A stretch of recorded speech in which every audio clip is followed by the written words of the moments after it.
நாள் 22 சிந்தனை நியாயத்தீர்ப்பு. வெளிப்படுத்தின விசேஷம் 6ஆம் அதிகாரம் 9-10 வசனங்கள். 5ஆம் முத்திரையை உடைத்தபோது தேவ வசனத்தின் நிமித்தமும் தாங்கள் கொடுத்த சாட்சியின் நிமித்தமும் கொல்லப்பட்டவர்களுடைய ஆத்துமாக்களை பலிபீடத்தின் கீழே கண்டேன்.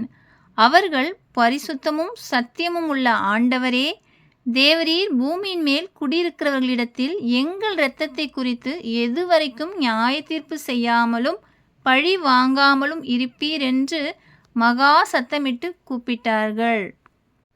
அவர்கள் ஒவ்வொருவருக்கும் வெள்ளை அங்கிகள் கொடுக்கப்பட்டது. அன்றியும் அவர்கள் தங்களைப் போல கொலை செய்யப்பட போகிறவர்களாகிய தங்கள் உடன் பணிவிடைக்காரரும் தங்கள் சகோதரரும் ஆனவர்களின் தொகை நிறைவாகும் அளவும் இன்னும் கொஞ்ச காலம் இளைப்பாற வேண்டும் என்று அவர்களுக்கு சொல்லப்பட்டது. ஹல்லேலூயா. பூமியிலே கர்த்தரின் நாமத்தின் நிமித்தம் பாட அனுபவித்து கொண்டிருக்கிறீர்களா?